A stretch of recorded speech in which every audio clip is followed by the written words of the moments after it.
काय झालं सर सांगा एकदा जरा हे सरांना. काहीच नाही, आता जेवण करून आईबाबाकडनं इकडे आलो होतो मी आणि शर्वरी.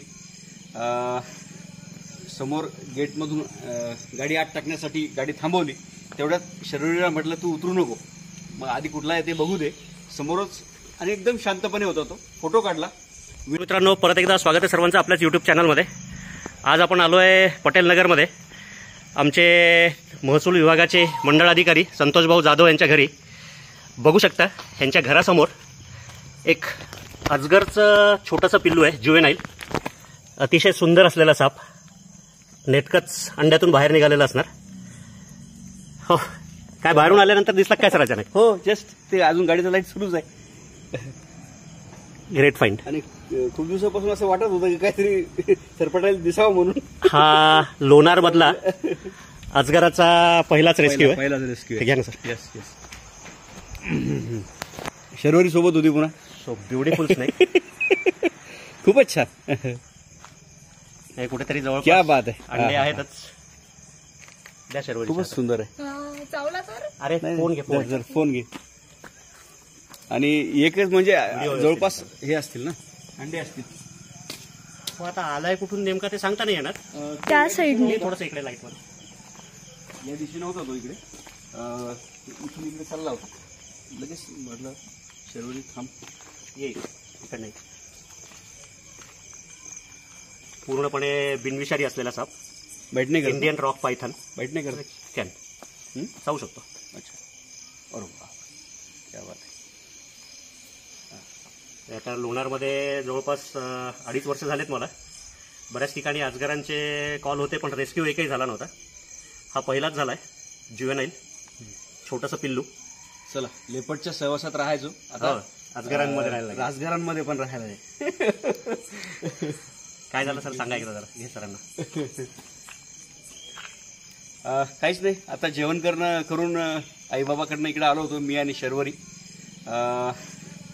समोर गेटमधून गाडी आत टाकण्यासाठी गाडी थांबवली.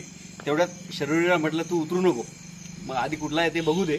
समोरच आणि एकदम शांतपणे होता तो. फोटो काढला. विनय कुलकर्णी सरांना पाठवला.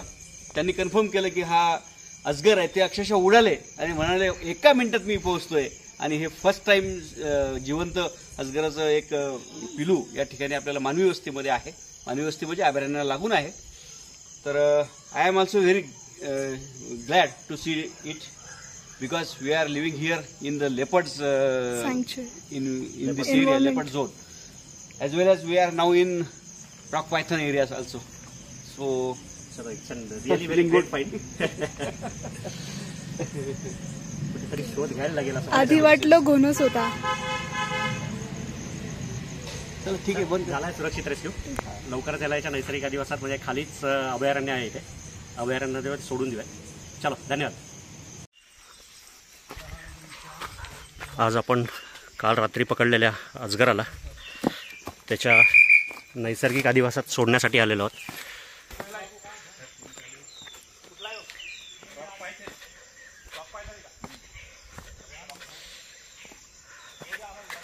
अतिशय सुंदर आणि घनदाट असं अभयारण्य आहे. घनदाट जंगलामध्ये आलेलो आहोत आपण.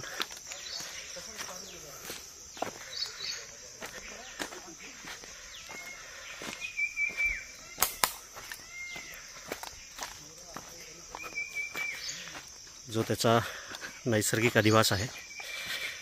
खडकाळ जागा आणि घनदाट जंगल अशा ठिकाणी सोडण्यासाठी जवळपास 3 ते 4 किलोमीटरची पायपीट करून आतमध्ये जंगलात आलेलो आहोत.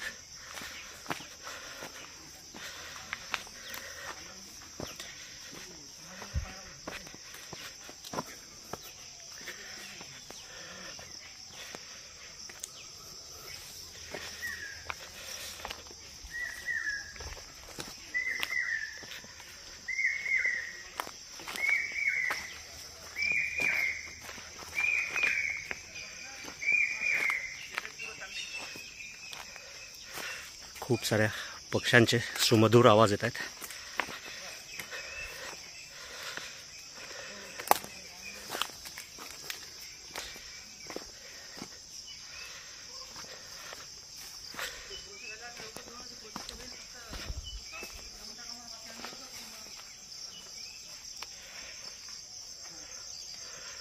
एकदम घनदाट जंगल.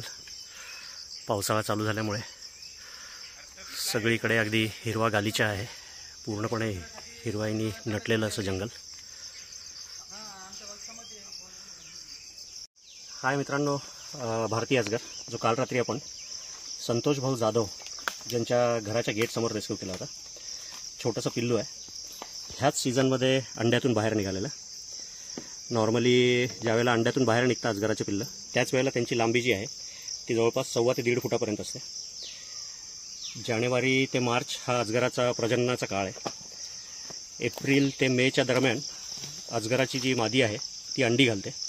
अंड्यांची संख्या व्हॅरी होते, म्हणजे रेकॉर्डनुसार 20 ते 80 अंडी एका वेळेस अजगर घालतो असं म्हणणं आहे. पण आता मागच्या वर्षीचाच माझा एक्सपिरियन्स आहे, ज्यामध्ये मला अजगराची अंडी धरणाच्या कामावर सापडली होती. तर तिथे टोटल 11 अंडी होती, त्यातली 2 खराब झालेली होती. 9 अंडे आपण कृत्रिमरित्या त्याचं इन्क्युबेट करून अंड्यातनं पिल्लं बाहेर काढून सुद्धा सोडली होती. तर हाही जो आहे हा जवळपास एक अंदाजानुसार 10 ते 15 जूनच्या आसपास अंड्यातून बाहेर आलेलं पिल्लू असणार आहे. म्हणजे जी त्याची लेंथ वाढलेली आहे जवळपास 2-2.25 फुटापर्यंत आहे. तर त्यावरून असा अंदाज आहे की जवळपास 1 महिन्याच्या आसपासचं हे पिल्लू असेल.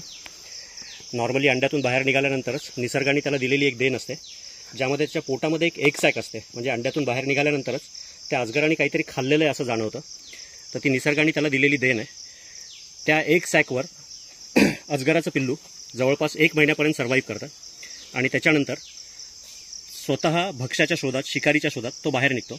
आणि अशाच शिकारीच्या शोधात हा बाहेर निघालेला होता. आणि जाधव सरांच्या गेटच्या समोरच रात्री 9:30 वाजता आपण ह्याला रेस्क्यू केलं आहे. अतिशय सुंदर असलेला इंडियन रॉक पायथन, इंग्लिश नाव इंडियन रॉक पायथन, मराठी नाव अजगर. डार्क चॉकलेटी कलरचा आणि अंगावर सोनेरी रंगाच्या रेषा असतात, स्क्वेअर असतात. तोंडाकडचा भाग जो आहे तो गुलाबी लालसर असतो.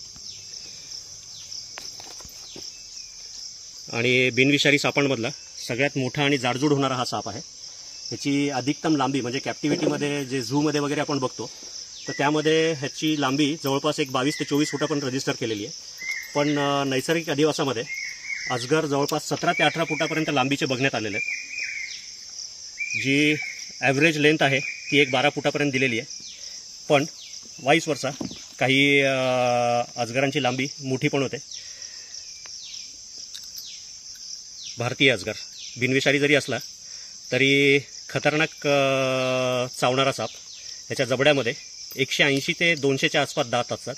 म्हणजे जशी माणसाला किंवा इतर जनावरांमध्ये दातांची जी एक सिंगल लाईन असते, तशी ह्याच्या जबड्यामध्ये दाताच्या 2 लाईन असतात, ज्याने तो भक्ष्याला पकडतो आणि गच्च पिरगळून गुदमरून त्याचा जीव घेतो आणि नंतर तोंडाकडच्या भागाने त्या जनावराला तो गिळायला सुरुवात करतो. लहान असल्यानंतर बेंडकुळी झाले, छोटे उंदरं झाले, काही पाली, सरडे असं खाऊन हा साप मोठा होत जातो. आता मी पहिले सांगितल्याप्रमाणे 80 अंडे जरी दिली तरी 80च्या 80 सगळे पिल्लं जगतात असं नाही आहे. जे काही आहे, जेवढे जास्त पिल्लं तेवढा त्यांचा जो जिवंत राहण्याचा जो रेशो आहे तो खूप कमी असतो. म्हणजे एखाद्या अजगराने 50 जरी अंडी दिली तर त्यातले मोठ्या मुश्किलीने 1 ते 2 अजगर जे आहेत ते पूर्णपणे वयस्क होतात. लोणार शहरामध्ये मानवी मस्तीमध्ये सापडलेला हा पहिला अजगर आहे. गेल्या 2.5 वर्षापासून मी सर्पमित्र म्हणून, निसर्गमित्र म्हणून लोणारमध्ये काम करतो आहे. परंतु आजपर्यंत लोणारमध्ये अजगर रेस्क्यू झाला नव्हता, पर्टिक्युलरली मानवी वस्तीमध्ये. काही ठिकाणी शेतातले वगैरे कॉल होते रेस्क्यूसाठी, पण ते साप सापडले नाही. पण हा असा एकमेव आहे जो म्हणजे अभयारण्याला लागूनच पटेल नगर म्हणून वसाहत आहे, त्या ठिकाणी सापडलेला हा अजगर आहे. आता हे एक पिल्लू आहे, त्याच्यामुळे अजून बरेचसे पिल्लं असायचे चान्सेस आहेत. त्यामुळे दुसऱ्या दिवशी सकाळी आम्ही बराचसा शोध घेतला. जवळपास 500 मीटर ते 1 किलोमीटरच्या आसपासचा एरिया पूर्ण छानून काढला माझ्या पूर्ण टीमनी, 10-12 जणांनी मिळून. पण कुठेही ह्याचा काही मागमूस लागलेला नाही आहे. एखाद्या वेळेस असू शकतं की हा अभयारण्यातच ह्याचा जन्म झाला असेल आणि भक्ष्याच्या शोधात हा मानवी वस्तीमध्ये गेला असेल. भारतीय अजगर, इंडियन रॉक पायथन, बिनविषारी साप. त्याला त्याच्या नैसर्गिक अधिवासामध्ये सोडण्यासाठी आपण आलेलो आहोत. आज माझ्यासोबत फॉरेस्ट डिपार्टमेंटचे कैलास चौधरी सर सुद्धा आहेत. हा ॲनिमल जो आहे हा शेड्यूल 1मध्ये येतो. म्हणजे जेवढं प्रोटेक्शन वाघाला आहे, टायगरला, तेवढंच प्रोटेक्शन अजगरालाही आहे. त्यामुळे नॉर्मली असे कुठले साप रेस्क्यू झाल्यानंतर फॉरेस्ट डिपार्टमेंटला इमिडिएटली त्यांना संदेश देऊन त्याचा पंचनामा वगैरे करून सापाला त्याच्या नैसर्गिक अधिवासात सोडायला लागतं. तर त्याप्रमाणेच चौधरी साहेबही माझ्यासोबत आहेत आता. यस, त्यांच्या हातानेच आपण त्याला त्याच्या नैसर्गिक अधिवासात सोडून देऊया. थोडा एकदा खाली तो शोधून घेतो. Let's hope for the best that he will survive till the end of his life.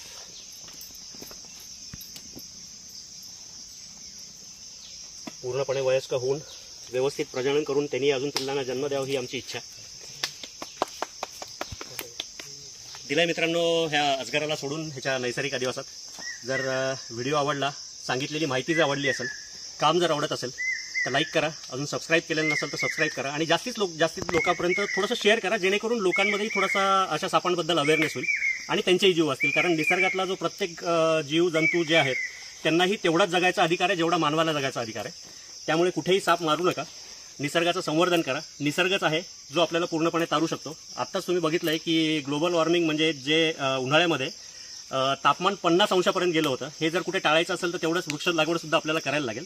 तर ह्या सगळ्या गोष्टीचा थोडासा विचार करून निसर्गाचा समतोल कसा राखता येईल ह्या गोष्टीकडे आपण बघितलं पाहिजे. धन्यवाद.